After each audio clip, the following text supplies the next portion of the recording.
नमस्कार दोस्तों, स्वागत है आपका एसके मोटिवेशन में। दो बहनें थी। बड़ी का कस्बे में एक सौदागर सा विवाह हुआ था। छोटी देहात में किसान के घर ब्याह थी। बड़ी का अपनी छोटी बहन के यहां आना हुआ। निबटकार दोनों जनी बैठी तो बातों का सूत चल पड़ा। बड़ी अपने शहर के वन की तारीफ करने लगी। देखो कैसे आराम से हम रहते हैं, फैंसी कपड़े और ठाट के सामान, स्वाद स्वाद की खाने पीने की चीजें, और फिर तमाशे, थिएटर, भाग बगीचे। छोटी बहन को बात लग गई। अपनी बारी पर उसने सौदागर की जिंदगी को हे बताया और किसान का पक्ष लिया। कहा, मैं तो अपनी जिंदगी का तुम्हारे साथ अदला बदला कभी ना करूं। हम सीधे साधे और रुखे से रहते हैं तो क्या चिंता फिक्र से तो छूटे हैं।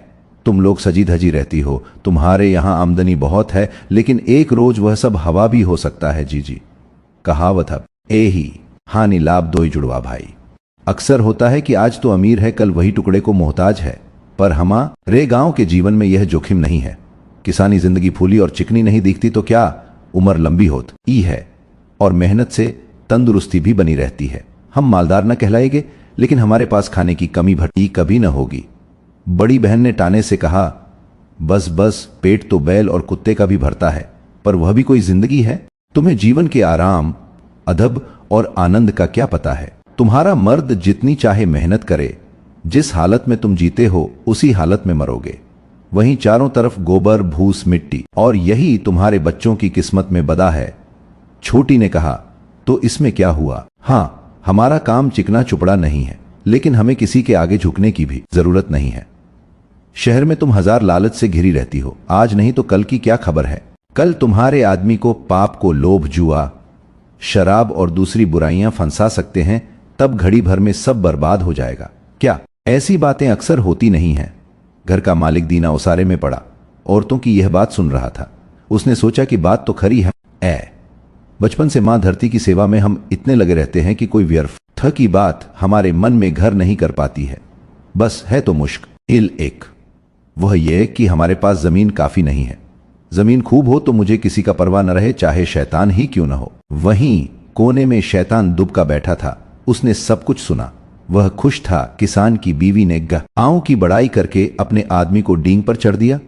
देखो ना, कहता था कि जमीन खूब हो तो फिर चाहे शैतान भी आ जाए तो परवाह नहीं। शैतान ने मन में कहा कि अच्छा हजरत, यही फैसला सही।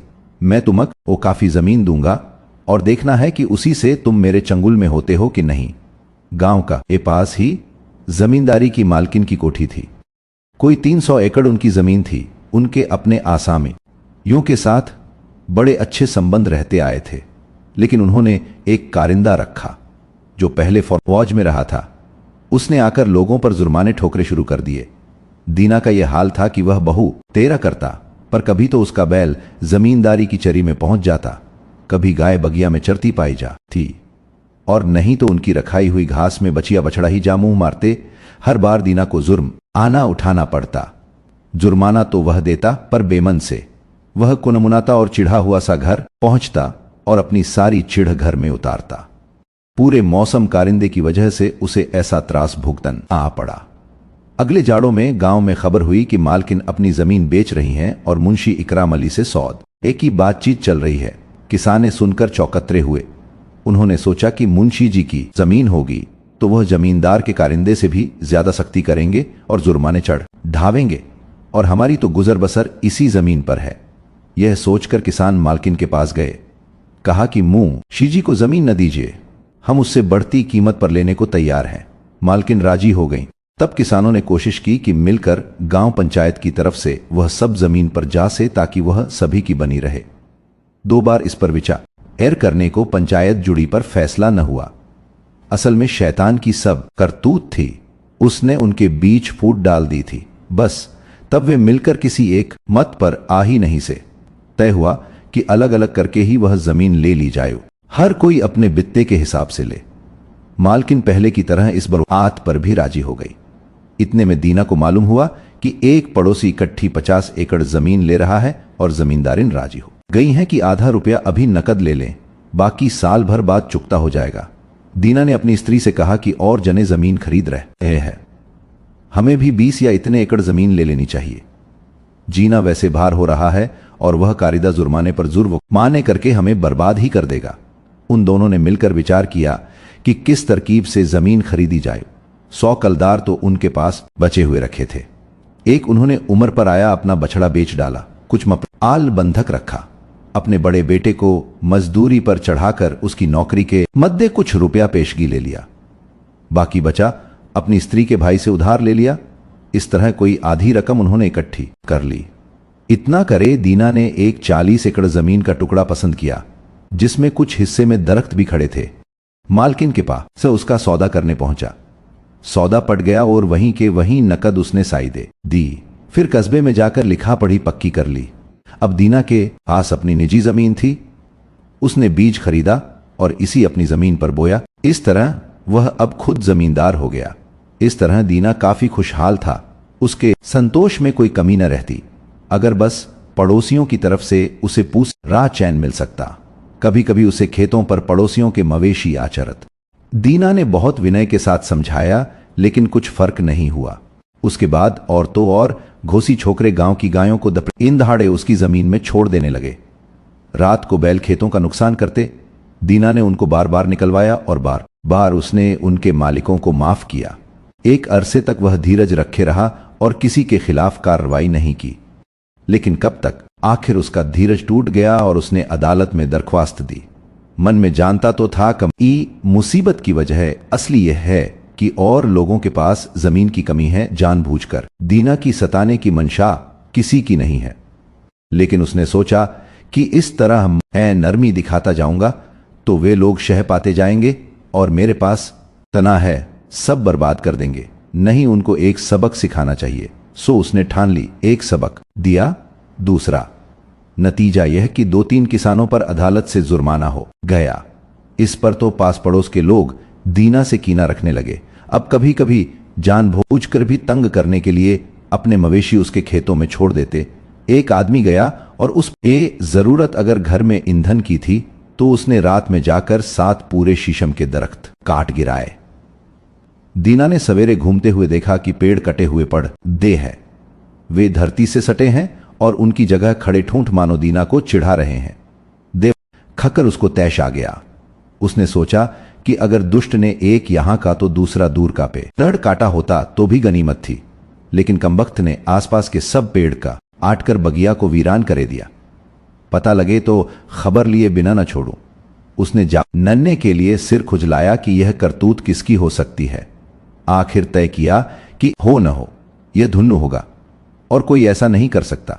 यह सोच धुन्नू की तरफ गया कि शायद कुछ सबूत मिल जाए, लेकिन वहां कुछ चोरी का सबूत मिल आ नहीं और आपस में कहा सुनी और तेजा तेजी के सिवा कुछ नतीजा न निकला। तो भी उसे मने में पक्का विश्वास हो गया कि धुन्नू ने यह किया है और जो आकर रपट लिखा दी। धुन्नू की पेशी हुई, मामला चला। एक अदालत से दूसरी अदालत हुई। आखिर में धुन्नू बरी हो गया क्योंकि कोई सबूत और गवाह ही नहीं थे। दीना इस बात पर और भी झल्ला उठा और अपना गुस्सा मजिस्ट्रेट पर उतारन लगा। इस तरह दीना का अपने पड़ोसियों और अफसरों से मनमुटाव होने लगा, यहां तक कि उसे घर में भी आग लगाने की बातें सुनी जाने लगी। हालांकि दीना के पास अब जमीन ज्यादा थी और जमींदारों में उसी गिनती थी, पर गांव में और पेचों में पहला था उसका मान न रह गया था। इसी बीच अफवाह उड़ी कि कुछ लोग गांव छोड़ कर कहीं जा रहे हैं। दीना ने सोचा कि मुझे तो अपनी जमीन छोड़ने की जरूरत है ही नहीं, लेकिन और कुछ लोग अगर गांव छोड़ेंगे तो चलो गांव में भीड़ ही कम होगी। मैं उनकी जमीन खुद ले लूंगा, तब ज्यादा ठीक रहेगा। अब तो जमीन की कुछ तंगी मालूम होती है। एक दिन दीना घर के ओसारे में बैठा हुआ था कि एक परदेसी सा किसान उधर से गुजरता हुआ उसके घर उतरा। वह वहां रात भर ठहरा और खाना भी वहीं खाया। दीना ने उससे बातचीत की कि भाई कहां से आ रहे हो? उसने कहा दरिया सतलज के पास से आ रहा हूं, वहां बहुत काम है। फिर एक में से दूसरी बात निकली और आदमी ने बताया कि उस तरफ नई बस्ती बस रही है। उससे अपने गांव के कई और लोग वहां पहुंचे हैं। वे सोसाइटी को में शामिल हो गए हैं और हर एक को 20 एकड़ जमीन मुफ्त मिली है। जमीन ऐसी उम्दा है कि उस पर गेहूं की पहली फसल जो हुई तो आदमी से ऊंची उसी बालें गई और इतनी घनी कि दरांत के एक काट मग एक पूला बन जाए। एक आदमी के पास खाने को दाने न थे, खाली हाथ वहां पहुंचा। अब उसके पास 2 गायें, 6 बैल और भरा खलिहान अलग। दीना के मन में भी अभिलाषा पैदा हुई। उसने सोच कि मैं यहां तंग संकरी सी जगह में पड़ा क्या कर रहा हूं, जबकि दूसरी जगह मौका खुला पड़ा है। यहां की जमीन घर बार बेच बाच कर नकदी बना, वहीं क्यों न पहुंचूं और नए सिरे से शुरू करके देखूं। यहां लोगों की गिचपिट हुई जाती है, उससे दिक्कत होती है और तरक्की रुकती है, लेकिन न पहले खुद जाकर मालूम कराना चाहिए कि क्या बात है। सो बरसात के बाद तैयारी कर। दीना परिवार के साथ उस जगह पहुंच गया। जाते ही एक बड़े गांव की पंचायत में शामिल होने की अर्जी दी। पंचों की उसने खूब खातिर की और दावतें दी।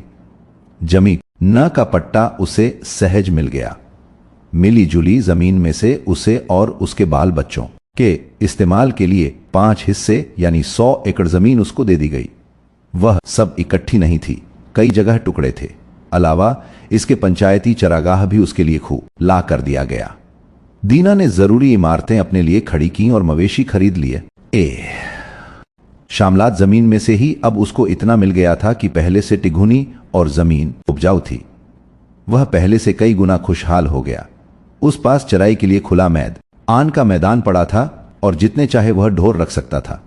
पहले तो वहां जमने और नवकान बनवाने का उसे रस रहा। वह अपने से खुश था और उसे गर्व मालूम होता था, पर जब वह इस खुशहाली का आदी हो गया तो उसे लगने लगा कि यहां भी जमीन काफी नहीं है, और होती तो अच्छा था। पहले साल उसने गेहूं बुवाया और जमीन ने अच्छी फसल दी। वह फिर गेहूं ही बोते जाना चाहता था, पर उसे लिए और पड़ती जमीन काफी ना थी। जो एक बार फसल दे चुकती थी वह उसे तरफ एक साथ दोबारा गेहूं नहीं देती थी। 1 या 2 साल उससे गेहूं ले सकते थे, फिर जरूरी होता था कि धरती को आराम दिया जाए। बहुत लोग ऐसी जमीन चाहने वाले थे, लेकिन सबके लिए आती कहां से। इससे बदाबदी और खींचातानी होती थी। जो संपन्न थे वे गेहूं उगाने के लिए जमीन चाहते थे। जो गरीब थे वे अपनी जमीन से जैसे तैसे पैसा वसूल करना चाहते थे ताकि टैक्स वगैरह आ कर सके। दीना और गेहूं बोना चाहता था, इसलिए 1 साल के लिए किराए पर उसने और जमीन ले ली। खूब वह गेहूं बोया और फसल भी खूब हुई, लेकिन जमीन गांव से दूर पड़ती थी और गल्ला मीलों दूर से गाड़ी में भर भर कर लाना होता था। कुछ दिनों बाद दीना ने देखा कि कुछ बड़े बड़े लोग अलग फार्म डालकर रहते हैं और वह खूब पैसा कमा रहे हैं।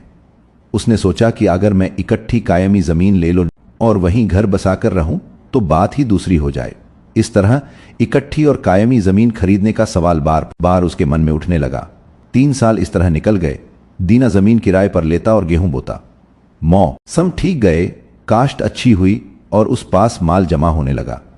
वह इसी तरह संतोष से बढ़ता जा सकता था, लेकिन हर साल और लोगों से जमीन किराए पर लेने और उसके लिए कोशिश और सिरदर्दी करने के काम से वह थक गया था। जहां जमीन अच्छी होती वहीं लेने वाले दौड़ पड़ते। इससे बहुत चौकत रहा और होशियार न रहा जाता तो जमीन मिलना असंभव था। यह एक परेशानी की बात थी। इस पर तीसरे साल ऐसा हुआ कि दीना ने एक महाजन के साझे में कुछ काश्तकारों से एक जमीन किराए में जमीन गोड़ कर तैयार हो चुकी थी कि कुछ आपस में तनातनी हो गई और किसान लोग झगड़ा लेकर अदालत पहुंचे। अदालतें से फिर मामला बिगड़ गया और की कराई मेहनत बेकार गई। दीना ने सोचा कि अगर कहीं जमीन मेरी कायमी मिल्कियत की होती तो मैं आजाद होता और क्यों ये पछड़ा बनता और बखेड़ बढ़ता। उस दिन से वह जमीन के लिए निगाह रखने लगा। आखिर एक किसान मिला जिसने 1000 जमीन खरीदी थी, लेकिन पीछे उसकी हालत संभल न सकी। अब मुसीबत में पड़कर वह उसे सस्ती देने को तैयार था। दीना ने बात उससे चलाई और सौदा करना शुरू किया। आदमी मुसीबत में था, इससे धोना भाव दर में कमी करने लगा। आखिर कीमत 1000 रुपए तय पाई। कुछ नगद दे दिया जाए। फिर सौदा पक्का हो गया था कि एक सौदागर अपने घोड़े के दाने पानी के लिए उसे घर के आगे ठहरा। उससे दीना की बातचीत जो हुई तो सौदागर ने कहा कि मैं नर्मदा नदी का उस पार से चला आ रहा हूं। वहां 3 एकड़ उम्दा जमीन कुल 500 रुपए में मैंने खरीदी थी। सुनकर दीना ने उससे और सवाल पूछे। सौदागर ने कहा, बात यह है कि अफसर चौधरी से मेल मुलाकात करने का हुनर चाहिए। 100 से ज्यादा रुपए तो मैंने रेशमी कपड़े और गलीच देने में खर्च किए होंगे, फिर शराब, फल मेवों की डालियां, चाय सेट वगैरह के उपहार अलग। नतीजा यह कि फी एकड़ मुझे जमीन आनों के भाव पड़ गई। कहकर सौदागर ने अपने दस्तावेज सब दीना के सामने कर दिए। फिर कहा, जमीन ऐन नदी के किनारे है और सारे का सा राह किता इकट्ठा है। उपजाऊ इतना कि क्या पूछो। दीना ने इस पर उत्सुकतापूर्वक सौदागर से सवाल पर सवाल किए। उसने बताया, वहां इतनी जमीन है, इतनी कि तुम महीनों चलो तो पूरी न हो। वहां के लोग ऐसी सीधे हैं जैसे भेड़ और जमीन समझो मुफ्त के भाव ले सकते हो। दीना ने सोचा, यह ठीक रहेगा। भला मैं अब 1000 एकड़ के लिए 1000 रुपया क्यों फंसाऊं? अगर वहां जाकर इतना रुपया जमीन में लगाऊं तो यहां से कई गुनी ज्यादा जमीन न मुझे पड़ जाएगी। दीना ने पूछताछ की कि उस जगह कैसे जाया जाए। सौदागर ने सब बतला दिया। वह चला गया तो दीना ने भी अपनी तैयारी शुरू की। बीवी को कहा कि घर देखना भालना और खुद एक आदमी साथ ले यात्रा को निकल पड़ा। रास्ते में एक शहर में ठहरकर वहां से चाय के डब्बे, शराब और इसी तरह और उपहार की चीजें जो सौदागर ने बताई थीं ले ली। फिर दोनों बढ़ते गए, चलते चलते आखिर 7वें रोज जब वहां पहुंचे जहां से कोल लोगों की बस्ती शुरू होती थी, उसने देखा कि सौदागर ने जो बात बताई थी वह सही थी। दरिया के पास जमीन ही जमीन थी, सब खाली। ये लोग उससे काम न लेते थे। कपड़े या सिरकी के तंबू में रहते, शिकार करते, मवेशी पालते और ऐसे ही मौज करते थे। न रोटी बनाना जानते थे, न अनाज उगाना सीखा था। दूध का छाछ मठा बनाते, पनीर बनाते और उसी एक तरह की शराब भी तैयार कर लेते थे। ये सब काम औरतें करती। मर्द खाने पीने और फुर्सत के वक्त चैन की बंसी बजाने में रहते। वे लोग मजबूत और स्वस्थ थे और काम धाम के नाम बिना कुछ किए मगन रहते थे।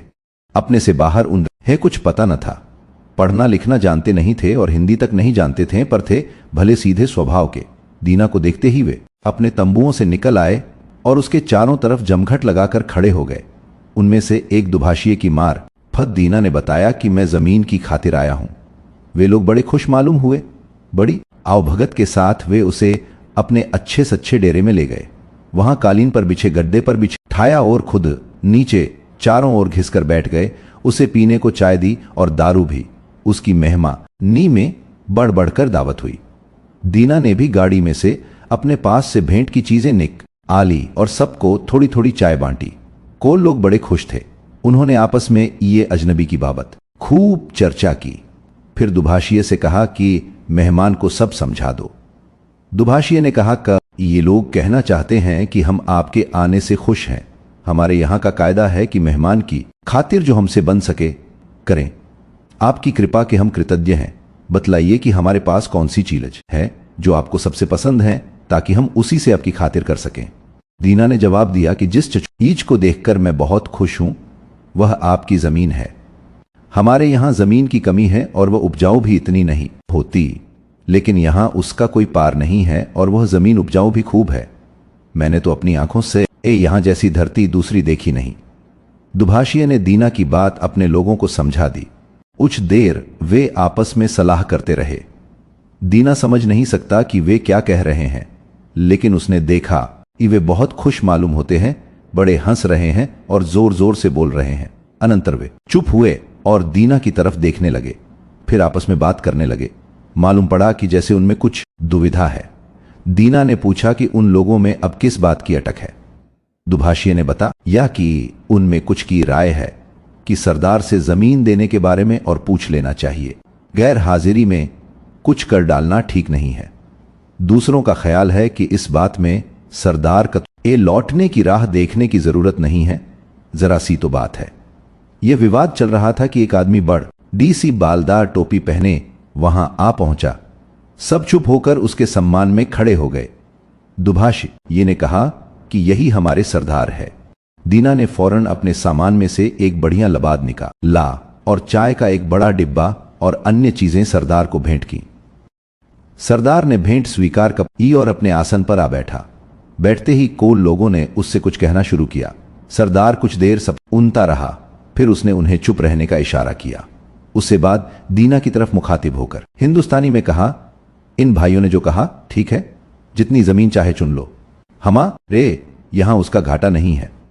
दीना ने सोचा कि मैं मनचाहे जितनी जमीन कैसे ले सकता हूं। पक्का करने के लिए दस्तावेज वगैरह भी तो चाहिए, नहीं तो जैसे आज इन्होंने कह दिया यह तुम्हारी है, पीछे वैसे ही उसे ले भी सकते हैं। प्रकट में उसने कहा, आपकी दया के लिए मैं कृतज्ञ हूं। आपके पास बहुत धरती है और मुझे थोड़ी सी चाहिए, लेकिन मुझे भरोसा होना चाहिए कि मेरा अपना छोटा टुकड़ा कौन सा है और यह कि वो मेरा ही है। क्या ऐसा नहीं हो सकता कि जमीन को नाप लिया जाए और उतना टुकड़ा फिर मेरे हवाले कर दिया जाए? मरना जीना ईश्वर के हाथ है और संसार में यही चक्कर चलता है। आप दयावान लोग तो मुझे यह देते हैं, पर हो सकता है कि पीछे आपकी औलाद उसी को वापस ले लेना चाहे तब। सरदार ने कहा, तुम्हारी बात ठीक है, जमीन तुम्हारे हवाले ही कर दी जाएगी। दीना ने कहा, सुना है यहां एक सौदागर आया था, उसको भी आपने जमीन दी थी और उस बाबत कागज पक्का कर दिया था। वैसे ही मैं चाहता हूं कि कागज पक्का हो जाए।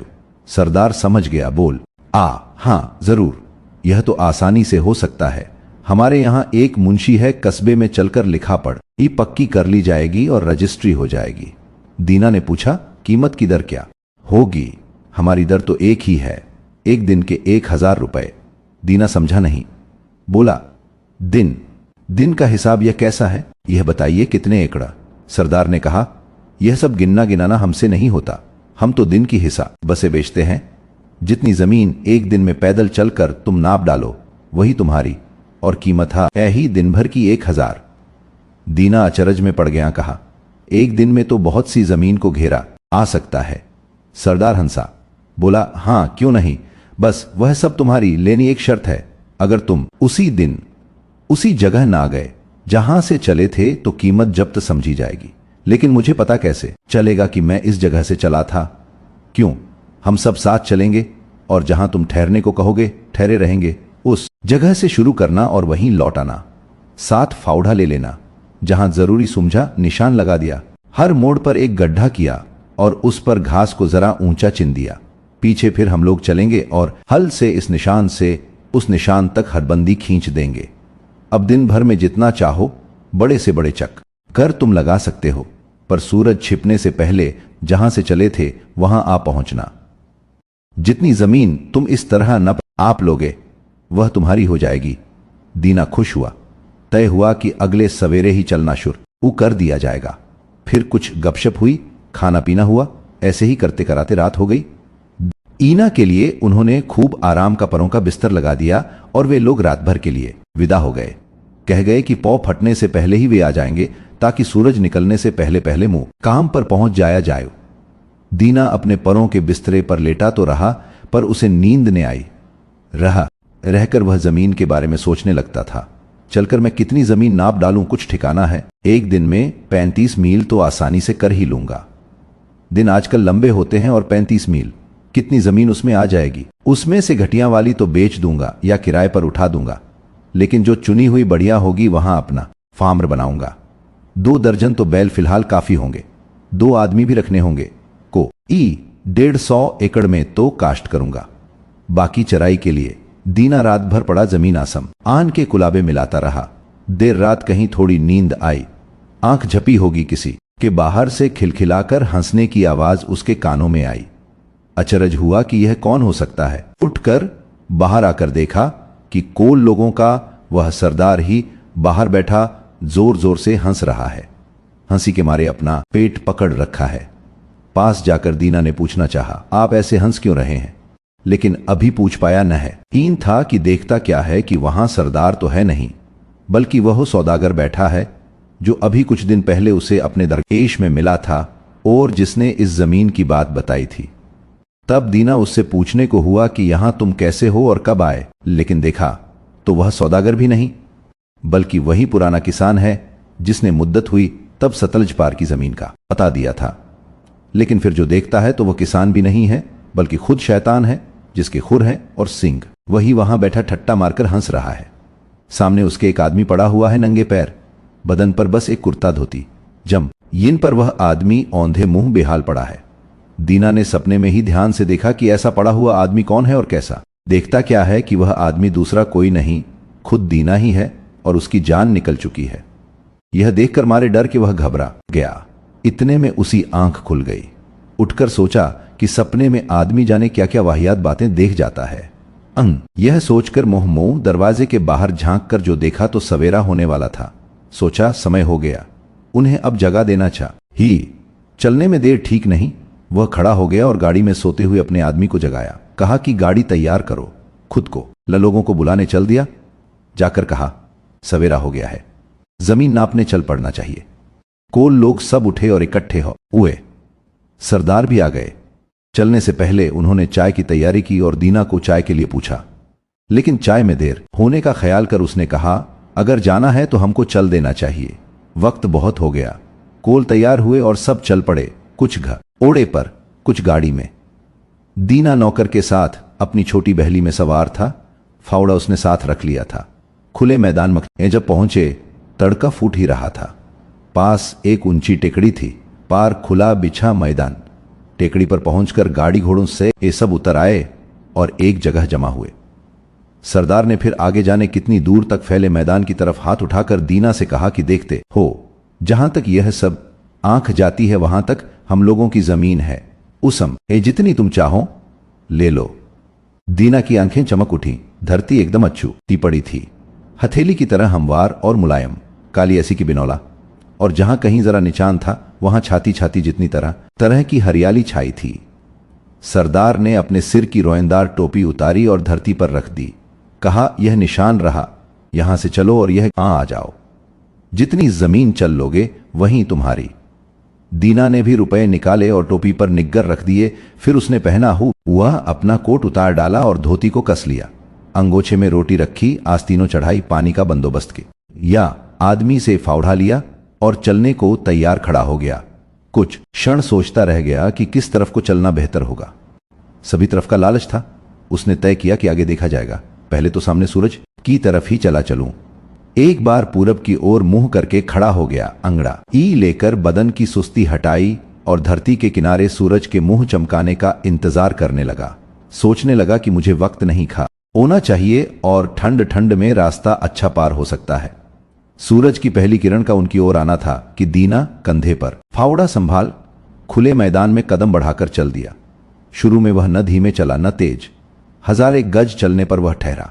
वहां एक गड्ढ आ किया और घास ऊंची चिंदी की आसानी से दिख सके। फिर आगे बढ़ा। उसे बदने में फुर्ती आ गई। उसने चाल तेज कर दी। कुछ देर बाद दूसरा गड्ढा खोदा।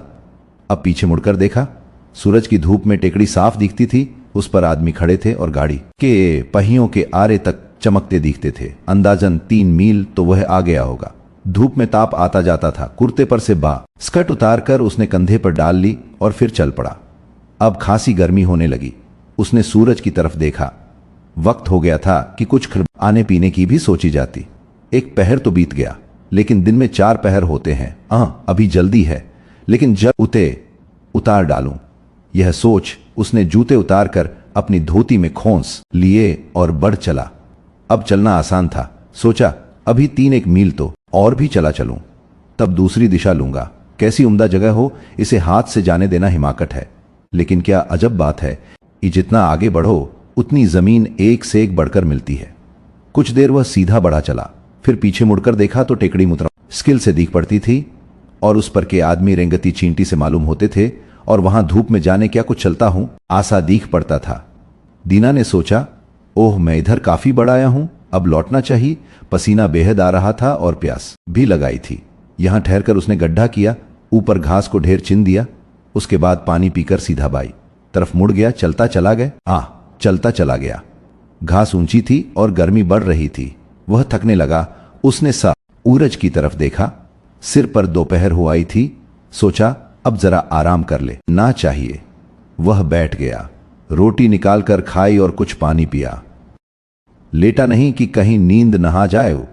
इस तरह कुछ देर बैठा, फिर आगे बढ़ चला। पहले तो चलना आसान हुआ।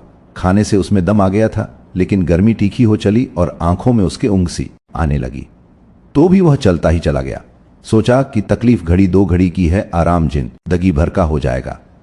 इस तरह भी उसने काफी लंबी राह नापी। वह बाईं तरफ मुड़ने वाला ही था कि आगे जमीन उपजाऊ दिखाई दी। उसने सोचा कि इस टुकड़े को छोड़ना तो मूर्खता होगी। यहां सनी की बाड़ी ऐसी उगेगी कि क्या कहना। यह सोच उसने उस टुकड़े को भी नाप डाला और पार आकर गड्ढे का निशान बना दिया। फिर दूसरी तरफ मुड़ा। जो टेकड़ी की तरफ देखा तो टाप के मारे हवा कांपती सी मालूम हुई। उस कंपक हम्पी के धुंधकारे में से वह टेकड़ी की जगह मुश्किल से चिन्ह पड़ती थी। दीना ने सोचा कि क्षेत्र की ये 2 भुजाएं मैंने नाप डाली है, अब इधर को 6 कम ही रहने दूं। वह तेज कदमों से तीसरी तरफ बढ़ा। उसने सूरज को देखा। सूरज कोई 2/3 अपना चक्कर काट चुका था। मुकाम से अभी वह 10 मील दूर था। उसने सोचा कि छोड़ा जाने भी दो, मेरी जमीन की एक बाजू छोटी रह जाएगी तो छोटी सही, लेकिन अब सीधी लकीर में मुझे वह आपस चलना चाहिए। जो ऐसे कहीं दूर निकल गया तो बाजी गई। अरे इतनी ही जमीन क्या थोड़ी है। यह सोच दीना ने वहां तीसरे गड्ढे का निशान डाल दिया और टेकड़ी की तरफ मुंह कर ठीक उसी सीध में चल दिया। नाक की सीध बांधकर सवाह टेकड़ी की तरफ चला, लेकिन अब चलते मुश्किल होती थी। धूम उसका सत ले चुकी थी। नंगे पैर जगह जगह कट और छिल गए थे और टांगें जवाब दे रही थीं। जरा आराम करने का उसका जी हुआ, लेकिन यह कैसे हो सकता था। सूरज छिपने से पहले उसे वहां पहुंच जाना था। सूरज किसी की बाट देखता बैठा नहीं रहता। वह पल पल नीचे ढल रहा था। उसके मन में सोच होने लगा कि मुझसे बड़ी भूल हुई। मैंने इतने पैर पसारे क्यों? अगर कहीं वक्त तक न पहुंचा तो। उसने फिर टेकड़ी की तरफ देखा, फिर सूरज की तरफ। मुकाम से अभी वह दूर था और सूरज धरती के पास झुक रहा था। दीना जी तोड़ चलने लगा। चलने में सांस फूलती और कठिनाई होती थी, लेकिन तेज पर तेज कदम वह रखता गया। बढ़ा चला, लेकिन जगह अब भी दूर बनी थी। यह देख उसने भागना शुरू किया। कंधे से वास्कट फेंक दी, जूते दूर हटाए, टप ओपी अलग की, बस साथ में निशान लगाने के लिए वह हल्का फावड़ा रहने दिया। रह रहकर सोच होता कि मैं क्या करूं। मैंने बिसात से बाहर चीज हथियानी चाहिए। उसमें बना काम बिगड़ा जा रहा है। अब सूरज छिपने से पहले मैं वहां कैसे पहुंचूंगा? इस सोच और डर के कारण वह और हांफने लगा। वह पसीना पसीना हो रहा था। धोती गील ई होकर चिपकी जा रही थी और मुंह सूख गया था, लेकिन फिर भी वह भागता ही जाता था। छाती उसकी लुहार की धौंकनी की तरह चल उठी। दिल भीतर हथौड़े की चाल ओट सा धड़कने लगा। उधर टांगे बेबस हुई जा रही थी। दीना को डर हुआ कि इस थकान के मारे कहीं गिरकर ढेर ही न हो जाए। हाल यह था, पर रुक वह नहीं सका। इतना भागकर भी अगर मैं जब रुकूंगा तो वे सब लोग मुझ पर हंसेंगे और बेवकूफ बना यंगे। इसलिए उसने दौड़ना न छोड़ा, दौड़े ही गया। आगे कोल लोगों की आवाज सुन पड़ती थी। वे उसको जोर जोर से कहकर बुला रहे थे। इन आवाजों पर उसका दिल और सुलग उठा। अपनी आखिरी ताकत समेट वह दौड़ा। सूरज धरती से लगा जा रहा था। तिरछी रोशनी के कारण वह खूब बड़ा और लहू सा लाल दिख रहा था। वह अब डूबा। सूरज बहुत नीचे पहुंच गया था, लेकिन दीना भी जगह के बिल्कुल किनार आ लगा था। टेकड़ी पर हाथ हिला हिलाकर बढ़ावा देते हुए कोल लोग उसे सामने दिखाई देते थे। अब तो जमीन पर रखी वह टोपी भी दिखने लगी, जिस पर उसकी रकम भी रखी थी। वहां बैठा सरदार भी दिखाई दिया। वह पेट पकड़े हंस रहा था। दीना को सपने की याद हो आई। उसने सोचा कि हाय, जमीन तो काफी नाप डाली है, लेकिन क्या ईश्वर मुझे उसको भोगने के लिए बचने देगा? मेरी जान तो गई दिखती है। मैं मुकाम तक अब नहीं पहुंच सकूंगा। दीना ने हसरत भरी निगाह से सूरज की तरफ देखा। सूरज धरती को छू चुका था। वह बची खुची अपनी शक्ति से आगे बढ़ा। कमर झुकाकर भागा, जैसे कि टांग साथ न देती हो। टेकड़ी पर पहुंचते पहुंचते अंधेरा हो आया था। उसने ऊपर देखा, सूरज छिप चुका था। उसके मुंह से एक चीख सी निकल गई। ओहो, मेरी सारी मेहनत व्यर्थ गई। यह सोचकर वह थमने को हुआ, लेकिन उसे सुन पड़ा कि खड़े हैं और उन्हें सूरज अब भी दिख रहा होगा। सूरज छिपा नहीं है, अगरचे मुझको नहीं दिखता। यह सोचकर उसने लंबी सांस खींची और टेकड़ी पर आंख मूंदकर दौड़ा। छोटी पर अभी धूप थी। पास पहुंचा और सामने टोपी देखी। बराबर सरदार बैठा, वहीं पेट पकड़े हंस रहा था। दीना को फिर अपना सपना याद आया और उसके मुंह से चीख निकल पड़ी। टांगों ने जवाब दे दिया। वह मुंह के बल आगे को गिरा और उसके हाथ टोपी तक जा पहुंचे। खूब खूब, सरदार ने कहा। देखो उसने कितनी जमीन ले डाली। दीना का नौकर दौड़ा आया और उसने मालिक को उठाना चाहा। हाँ, लेकिन देखता क्या है कि मालिक के मुंह से खून निकल रहा है। दीना मर चुका था। कोल लोग दया से और व्यंग्य से हंसने लगे। नौकर ने फावड़ा लिया और दीना के लिए कब्र खोदी और उसमें लिटा दिया। सिर से पांव तक कुल 6 फुट जमीन उसे काफी हुई। आप सुन रहे थे मुंशी प्रेमचंद की लिखी कहानी कितनी जमीन। धन्यवाद।